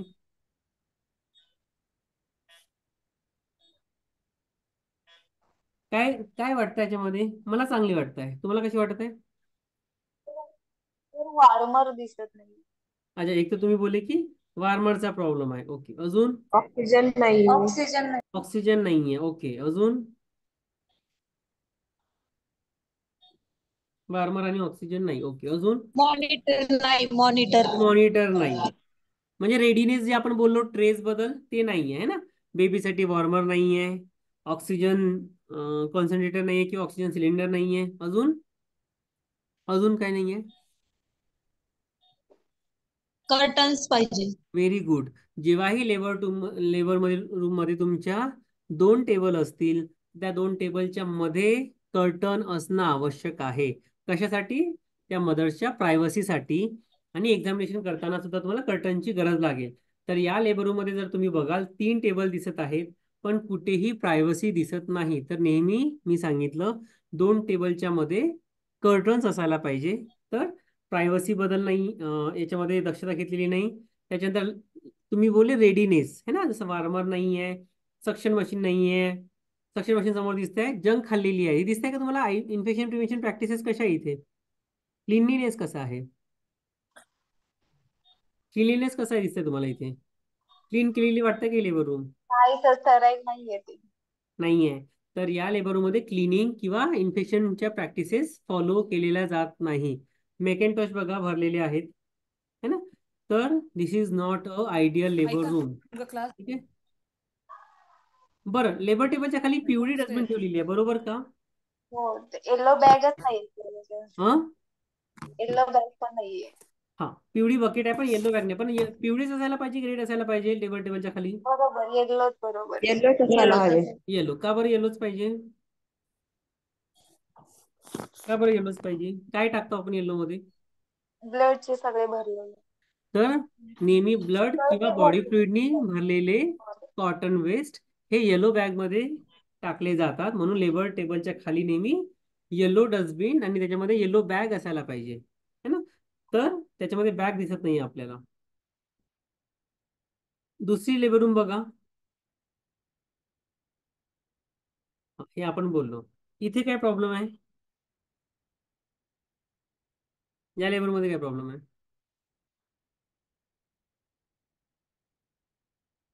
काय प्रॉब्लेम वाटते तुम्हाला? तर नॉर्मल वाटत आहे. रेड बॅग ठेवली आहे. बरोबर. आताच आपण बोललो की लेबर टेबलच्या खाली नेहमी येलो बॅग असायला पाहिजे. तर इथे वेस्ट सेग्रिगेशन बरोबर होत नाहीये. कर्टन दिसला का? 2 टेबल दिसले पण कर्टन आहे का? नाही. नाही. त्याच्यानंतर बेबी कॉर्नरचं काही दिसतंय का तुम्हाला? वार्मर त्याची तयारी वॉर्मर नाहीये.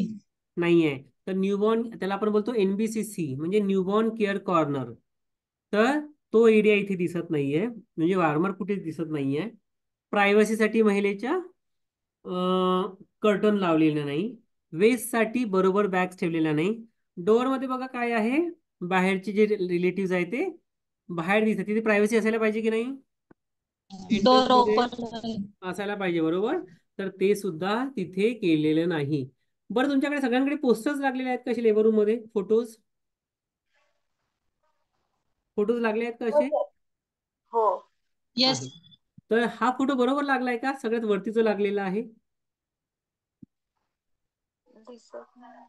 हा फोटो एक इथे लागलेला आहे बघा, सगळ्यात वरती. हा बरोबर आहे का?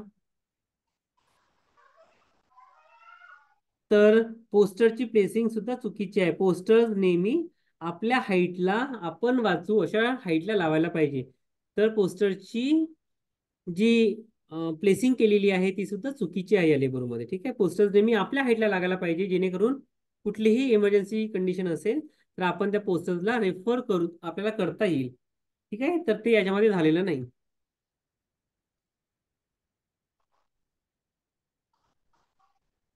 काही विचारायचं का तुम्हाला इथपर्यंत? मला काही प्रश्न आहे का? नाही. इथे सांगा, हे काय वाटतंय तुम्हाला याच्यामध्ये? या न्यू बॉर्न केअर कॉर्नर मध्ये काय प्रॉब्लेम आहे? काय प्रॉब्लेम वाटतं याच्यामध्ये? बेबी ट्रे नाहीये सर. O2 नाही. O2 दिसत नाही जवळ. ओके, अजून?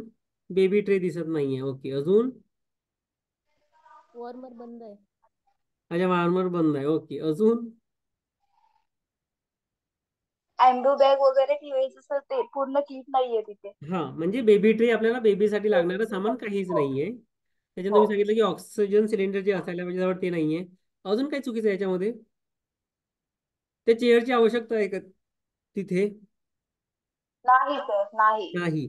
तर बेबीच्या वार्मर जवळ असलेला एरिया नेहमी खाली असायला पाहिजे. आणि वार्मर जे प्लेस केलेलं आहे त्यांनी ते सुद्धा चुकीचं आहे. वार्मर नेहमी तिन्ही साइड्स ओपन असं असायला पाहिजे, है ना. त्याचे जे क्रेडल्स आहेत ते ओपन होतील वार्मरचे तिन्ही बाजूनी.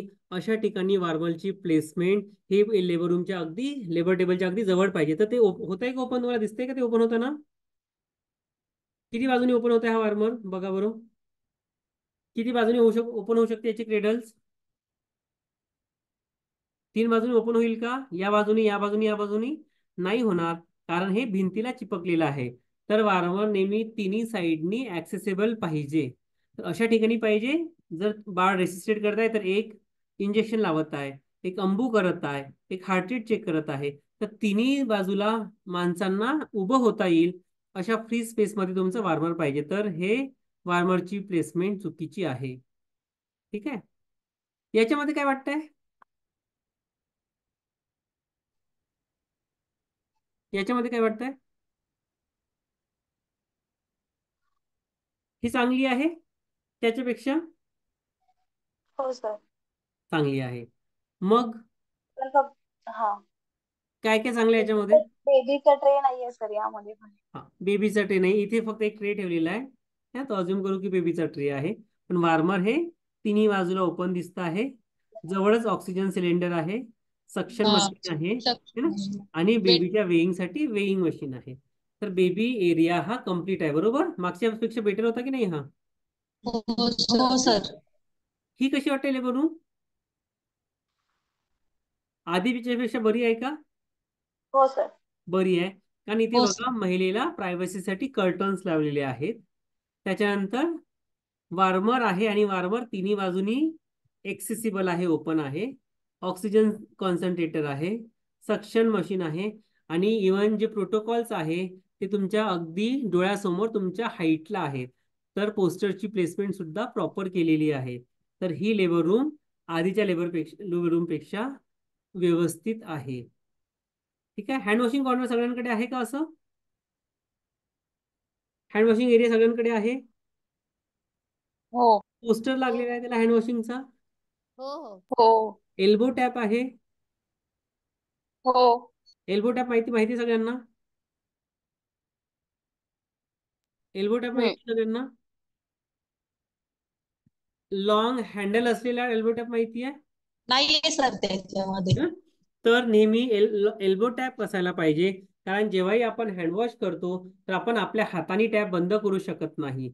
म्हणून आपण एल्बोनी ती टॅप ऑफ करायला आपल्याकडे हँडल असलेला टॅप, म्हणजे त्याला आपण बोलतो एल्बो टॅप, ज्याला हँडल असेल आणि आपण हाताने त्या टॅपला ऑफ करता येईल, म्हणजे आपल्याला हाताचा वापर करायची गरज लागणार नाही, असा टॅप असायला पाहिजे. तर हँड वॉशिंग सेशनच्या ठिकाणी नेहमी तुमचं एल्बो टॅप असायला पाहिजे, हँड वॉशिंगचा पोस्टर असायला पाहिजे आणि हँड वॉशिंग सोल्युशन है ना.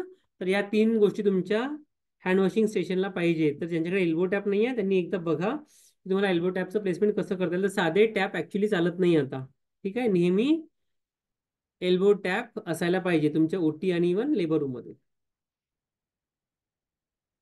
ठीक आहे, आता आपण इतकं बोललो की लेबर रूम मध्ये या सगळ्या गोष्टी पाहिजे. तर लेबर रूम मध्ये आपण बोललो की पोस्टर्स पाहिजे काही, जे मी तुम्हाला पाठवणार. पीपीएच मॅनेजमेंटचा पोस्टर, इक्लेमच्या मॅनेजमेंटचा पोस्टर, न्यूबॉर्न रेसिसिटेशन कसं करायचं त्याचा पोस्टर, AMTSL म्हणजे active stage of third stage of active management of third stage of labour, म्हणजे प्लास्टिकची प्रॉपर डिलिव्हरी कशी करायची त्याचा पोस्टर, हँड वॉशिंगचा पोस्टर. हे काही पोस्टर मी तुम्हाला पाठवणार आहे. तर त्याच्या प्रिंट काढून, कलर प्रिंट्स काढून ॲप्रोप्रिएट साईजच्या ॲप्रोप्रिएट हाईटला तुम्हाला लावायचे आहे. तर हे तुमच्यासाठी टास्क आहे. दुसरं टास्क मी सांगितलं तुम्हाला, ट्रेज किंवा किट्स जे आम्ही तुम्हाला पाठवणार आहे त्याची प्रिंट काढा आणि प्लास्टिकच्या बॉक्सेसमध्ये त्या किट्स बनवून मला फोटो पाठवायचे. तर ह्या 2 गोष्टी तुम्हाला मी होमवर्कसाठी सांगितल्या. आता आपण जाऊया क्लिनिंग बद्दल. आपण आत्ताच बोललो क्लिनिंग मध्ये काय काय येऊ शकतं बरं. इन्फेक्शन प्रिव्हेन्शन मध्ये काय काय येतं. सगळ्यात आधी आपण बोलूया फॉगिंग किंवा फ्युमिगेशन बद्दल. कोण कोण फॉर्मलडिहाइड किंवा फॉर्मॅलिन वापरतो फ्युमिगेशनसाठी, हात वर करा. फॉर्मलडिहाइड किंवा फॉर्मॅलिन कशाने करता तुम्ही फॉगिंग. फॉगिंग कशाने होती तर मला सांगा. फॉर्मिलिन. अजून बाकीचे लोक सांगा कशाने करता. Fogging sir. कशाने करता. कोणी सांगितलं तर मला फॉर्मॅलिन एका हॉस्पिटल सांगा, बाकीचे हॉस्पिटल सांगा. बाकीचे हॉस्पिटल नाही करत का फॉगिंग. पोलारिस हेल्थ केअर तुमच्याकडे काय वापरतात.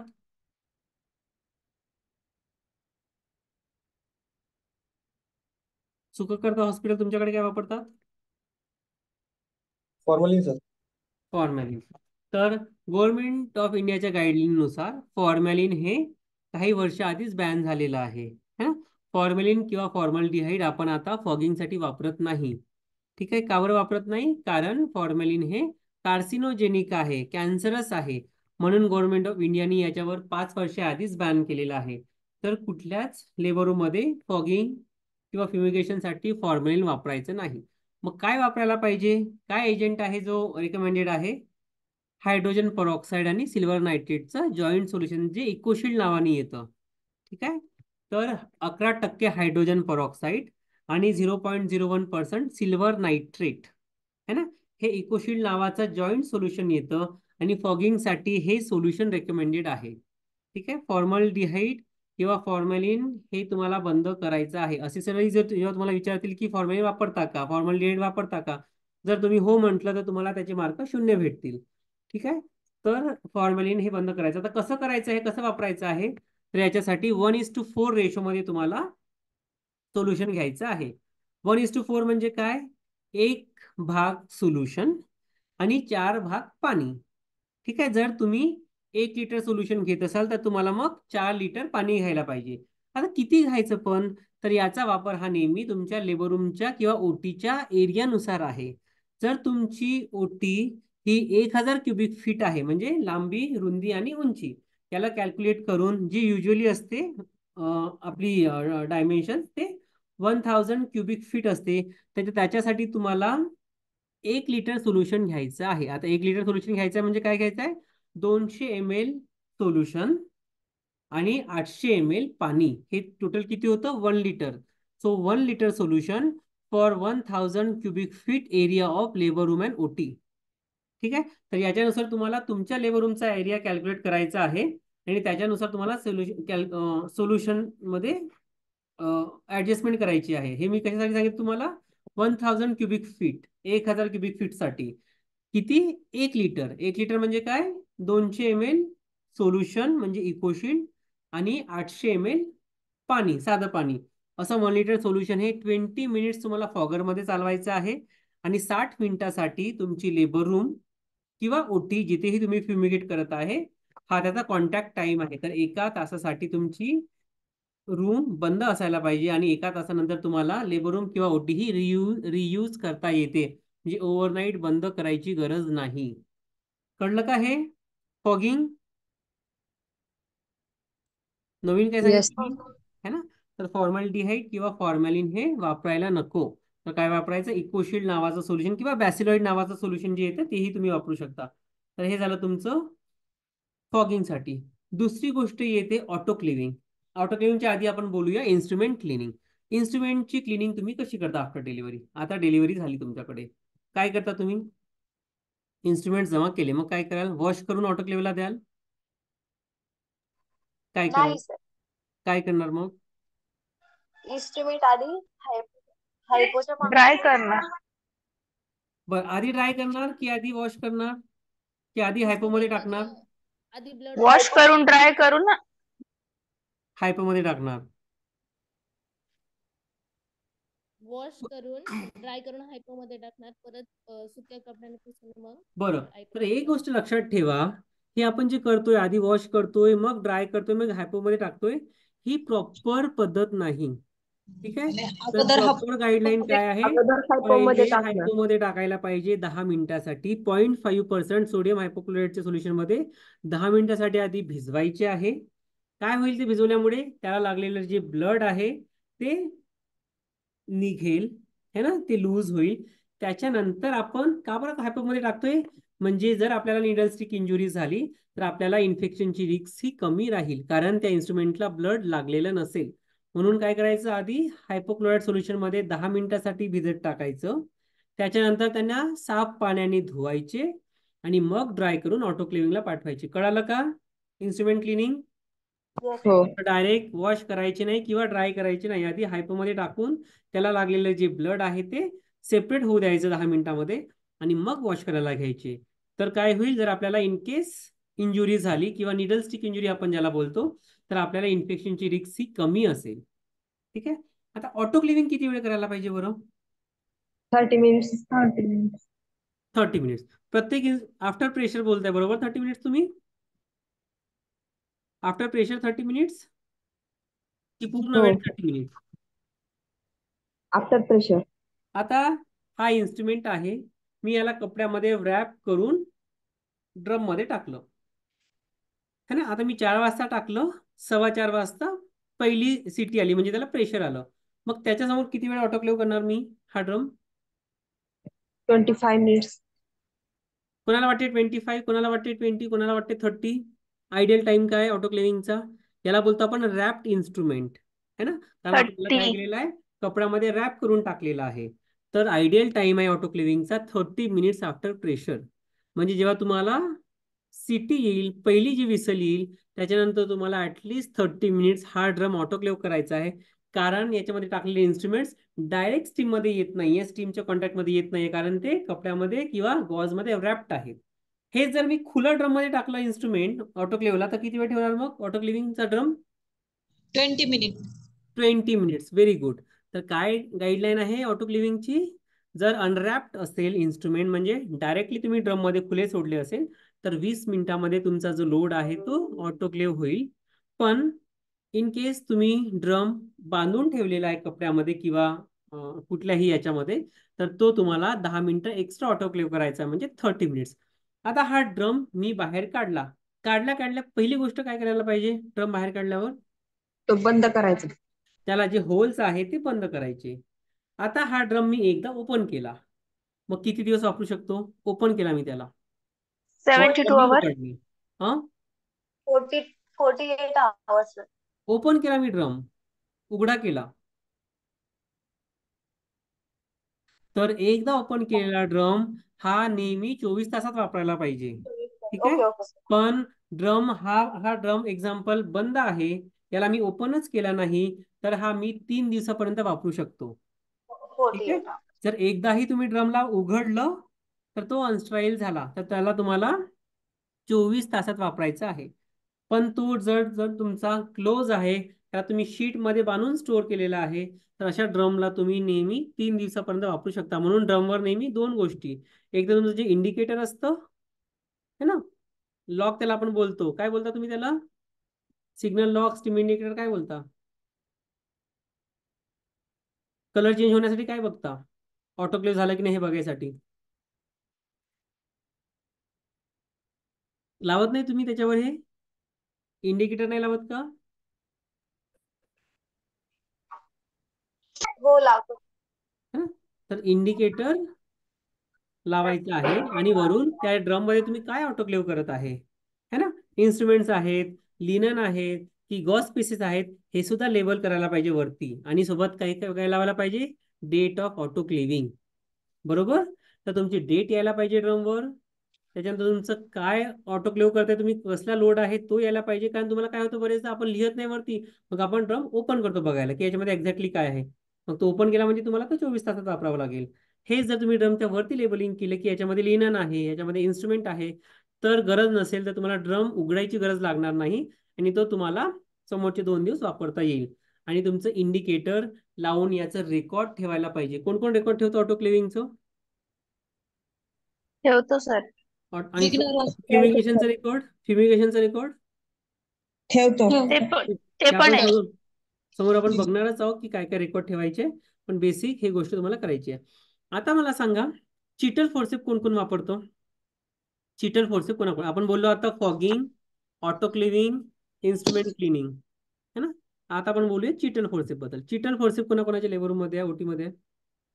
हो आहे सर. विघ्नर माहिती हॉस्पिटल. माहिती आहे. कशामध्ये ठेवलेलं आहे चिटल फोर्सेप? सोल्युशन. सोल्युशन. कुठलं सोल्युशन? सॅव्हलॉन. सगळ्यांचं सॅव्हलॉन मध्येच आहे? नाही सर. हो, मागवू शकतो. सगळ्यांचं सॅव्हलॉन मध्येच आहे का? थांबा ना, हे महत्वाचं चालू आहे आता. सगळ्यांचं सॅव्हलॉन मध्येच आहे का? नाही सर, सॅलॉन मध्ये नाही. नाहीये. कशामध्ये आहे मग? ते बॉटल मध्ये फक्त चिटल ठेवतो आणि 24 आवर्स बॉटल मध्ये ठेवलेलं. Very good. आणि तर नवीन गाईडलाईन नुसार चिटल फोर्सेप हे ड्राय बॉटल मध्ये ठेवायचं आहे. कुठल्याही सॅव्हलॉन किंवा कुठल्याही प्रकारच्या सोल्युशन मध्ये ठेवायचं नाही. आणि चिटल फोर्सेप आणि त्याचं स्टँड किंवा ग्लास बॉटल ज्याच्यामध्ये तुम्ही ठेवलेलं आहे, हे रेग्युलर ऑटोक्लेव्हिंग व्हायची आहे. म्हणजे दररोज ऑटोक्लेव्हिंग व्हायला पाहिजे याची, है ना. स्टँड पण येतं स्टेनलेस स्टीलचं, है ना. आपलं जसं फ्लॉवर पॉट असतं तसं स्टेनलेस स्टीलचं येतं जे ऑटोक्लेवेबल आहे. किंवा तुम्ही ग्लासच्या बॉटलमध्ये जर ठेवलेली आहे, ती बॉटल सुद्धा रोज ऑटोक्लेव्ह करायची आहे. आणि तुमचं फोर्सेप सुद्धा. तर फोर्सेप हे ड्राय ठेवायचं आहे, कुठल्याही सोल्युशन मध्ये ठेवायचं नाही आहे. आणि त्याला रोज ऑटोक्लेव्ह करायचं आहे मॉर्निंगला आल्यानंतर. त्या दोन्ही गोष्टी तुम्हाला आठवण समजणार चिटल फोर्सेप वाल्या? हो. यस, समजलं ना चिटल फोर्सेप. आता मला सांगा, लेबर रूमची क्लिनिंग कशाने करता तुम्ही? लेबर रूमची क्लिनिंग कशाने करता? लेबर रूमच्या क्लिनिंगसाठी तुम्ही काय काय वापरता सांगा? हायपोक्लोराइड हायपोक्लोराइड सोल्युशन, बरोबर है ना. सोडियम हायपोक्लोराइड सोल्युशन, बरोबर. तर बरोबर. तर लेबर रूमची क्लिनिंग ही नेहमी कशाने व्हायला पाहिजे? 0.5% सोडियम हायपोक्लोराइड सोल्युशन. तर ज्या सोल्युशननी आपण इन्स्ट्रुमेंट क्लीन करतोय, तर तुम्हाला काय करायचं आहे युजली? एका प्लास्टिकच्या बॉक्समध्ये सोडियम हायपोक्लोराइड सोल्युशन बनवायचं आहे. अर्ध सोल्युशन तुम्हाला इन्स्ट्रुमेंटसाठी ठेवायचं आहे आणि अर्ध सोल्युशन तुम्हाला लेबर रूम क्लिनिंग म्हणजे तुमचे टेबल आहे, ट्रॉली आहे, फ्लोअर आहे, लिनन आहे, या सगळ्या क्लिनिंगसाठी 0.5% हायपोक्लोराइड सोल्युशन वापरण्यात येते. ठीक आहे. आणि लेबर रूमची क्लिनिंग कितीदा होते तुमच्याकडे? क्लिनिंग कितीदा? एकदा, दोनदा? हप्त्यातून एकदा. हप्त्यातून एक. लेबर रूमची क्लिनिंग कितीदा होते? फ्युमिगेशन किती दोनदा. फ्रिक्वेंटली करता तुम्ही? फॉगिंग किती फ्रिक्वेंटली करायला पाहिजे? फॉगिंग फॉगिंग ओटीची वीकली एकदा व्हायला पाहिजे आणि लेबर रूमची महिन्यातून एकदा, है ना. पण तुम्ही जर लेबर रूमची पण वीकली करत असाल तर काही प्रॉब्लेम नाही. तर जी गाईडलाईन आहे त्याच्यानुसार ओटीची प्रत्येक हप्त्याला आणि लेबर रूमची प्रत्येक महिन्याला फॉगिंग व्हायला पाहिजे. ठीक आहे. स्वॅप कल्चर काय कधी कधी पाठवता तुम्ही? मंथली स्वॅप कल्चर तुमच्याकडे आहे का? हो मंथली त्याचे पाठवतो. रिपोर्ट्स ठेवले आहे का मंथली? हो सर, हो सर. काय कशा कशाचे स्वॅप पाठवलेले आहे? वॉर्मर, ओटी टेबल, ओके, अजून? Ball, instrument trolley, warmer, table, instrument trolley, okay, अजून? Lamp, anaesthesia trolley, lamp, lamp. Okay, anaesthesia trolley, trolley, अजून ओके. Suction machine. अच्छा, बऱ्याचशा गोष्टी तुम्ही पाठवताय ना. तुम्ही टेबल पाठवता, ओटी टेबल हो सर. ना, ओटी टेबल, ट्रॉली, लाईट, हो. ठीक आहे, अजून? ऑइल सेपरेटर्स,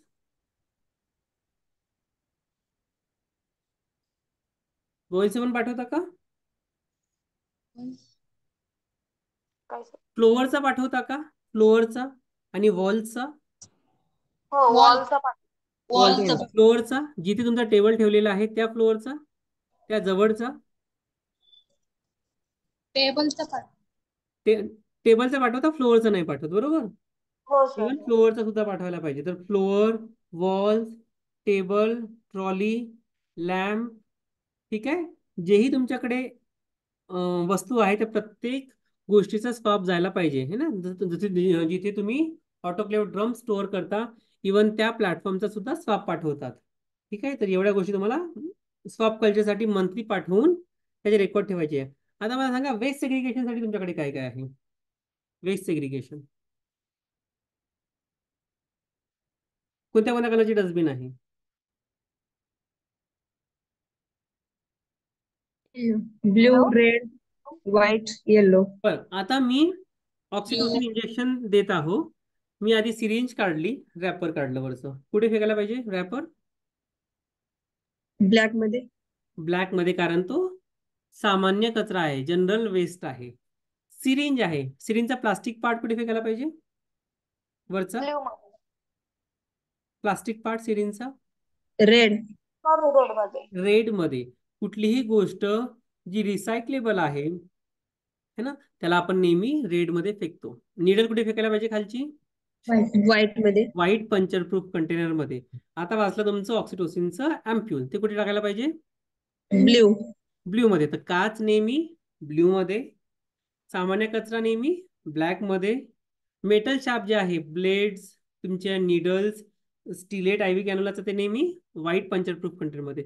ग्लव्स कुठे टाकणार आता तुम्ही काढून? रेड मध्ये.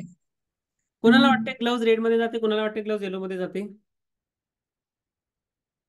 ग्लव्स येलो मध्ये कोणाला वाटते आणि रेड पूर्ण मध्ये? ब्लडनी मध्ये. हा, रेड की येलो? ब्लडला पूर्ण ब्लडनी भरलेले जे ग्लोव्ह असतात ते येलो मध्ये.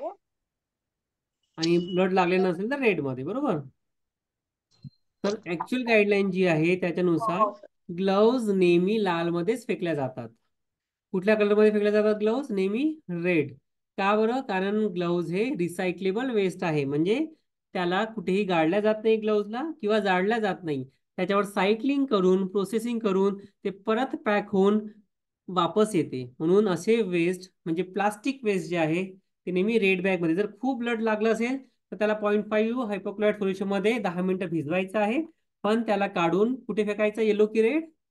रेड, है ना, येलो नाही. प्लासेंटा कुठे फेकायला पाहिजे? Yellow, yellow bag. येलो बघ, म्हणजे कुठलाही अनाटॉमिकल वेस्ट हा प्लासेंटा. पीव्ही क्लिनिंग मध्ये मी जी कॉटन वापरले ती कुठे फेकायला पाहिजे? Yellow bag. Yellow yellow bag, bag. कारण ते बॉडी फ्लुइडनी भरलेले असेल. माझे कॅप मार्क्स कुठे राहायला पाहिजे? येलो मध्येच. येलो मध्ये ना. इव्हन शू कव्हर, कारण ते बॉडी फ्लुइड स्वेटनी लागलेले असेल माझ्या. तर असं कुठलेही कॉटन किंवा वेस्ट ज्याला ब्लड बॉडी फ्लुइड लागलेला आहे, हे वेस्ट नेहमी येलो मध्ये जातं. अनाटॉमिकल वेस्ट जसा प्लासेंटा येलो मध्ये जातो, म्हणून आपण लेवरून टेबलच्या खाली नेहमी येलो बॅग ठेवतो. त्याच्यानंतर लचिला वेस्ट, म्हणजे सॉफ्ट जे आहे plastic waste, ivy set, cannula, त्याच्यानंतर तुमचा नॉट कॅनुला, सिरिंज, या सगळ्या पॉलीज, युरोबॅग, हे सगळं रेड मध्ये जाईल. ब्ल्यू मध्ये तुमचे सगळे काच डिस्पोज होईल. ब्लॅक मध्ये तुमचा रॅपर, कागद, हे सगळं डिस्पोज होईल. आणि निडल्स, ब्लेड हे तुमचे व्हाईट पंचर प्रूफ कंटेनर मध्ये होईल. खाली जर ब्लड सांडलं, ब्लड स्पिलेज, त्याचं मॅनेजमेंट कसं कराल? ब्लड स्पिलेजचं मॅनेजमेंट सांगा. ब्लड स्पिलेज कसं मॅनेज कराल? ब्लड स्पिलेज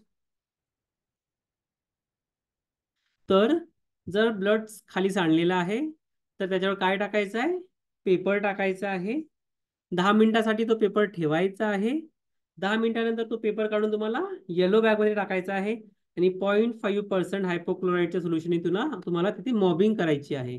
ठीक आहे, ह्याला काय बोलतात, ब्लड स्पिलेज है ना. तर याची सुद्धा किट असते, तर ही सुद्धा किट आपल्याकडे असायला पाहिजे आणि याचा प्रोटोकॉल सुद्धा लागलेला असायला पाहिजे. क्लिअर झाला का सगळ्यांना IPC protocols, infection prevention protocols? हो सर. Yes sir. तर ज्या गाईडलाईन्स मी सांगितल्या आणि होत नाहीये त्या तुम्हाला तशा चेंज करायच्या आहे ना, फॉगिंगसाठी, चिटलसाठी, ऑटोक्लेव्हसाठी. ठीक आहे, या वेस्ट सेग्रिगेशन आणि मॅनेजमेंट जर होत नसेल ते तुम्हाला त्यानुसार फॉलो करायचं आहे. सो आय थिंक इथे आपण आजच्या टॉपिक संपवले सगळे. आपण सुरुवात केली अँटीनेटल इन्व्हेस्टिगेशन्स पासून. मोस्टली हिस्ट्री आपण आजच्या सेशनमध्ये बघत नाही. हिस्ट्री येते स्टँडर्ड नंबर 3 जी वेगळ्या सेशनमध्ये येईल. ठीक आहे, म्हणून आपण आज हिस्ट्री बद्दल बोललो नाही. हिस्ट्री आणि PA एक्झामिनेशन हे वेगळं सेशन आहे, तर त्याच्यामध्ये ते कव्हर होईल.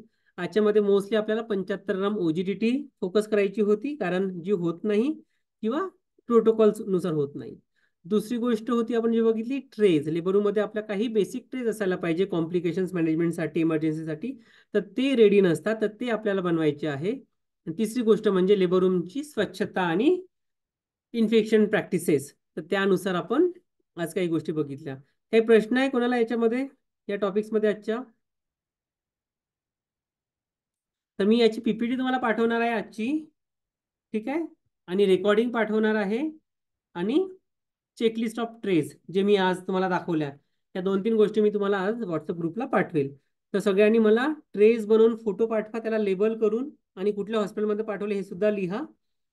आणि पोस्टरचे सुद्धा मी तुम्हाला फोटो पाठवणार आहे जे लेबर रूममध्ये तुम्हाला प्लेस करायचे आहेत.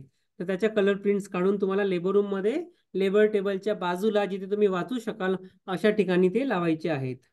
ठीक आहेत, काही प्रश्न आहेत आजच्यासाठी?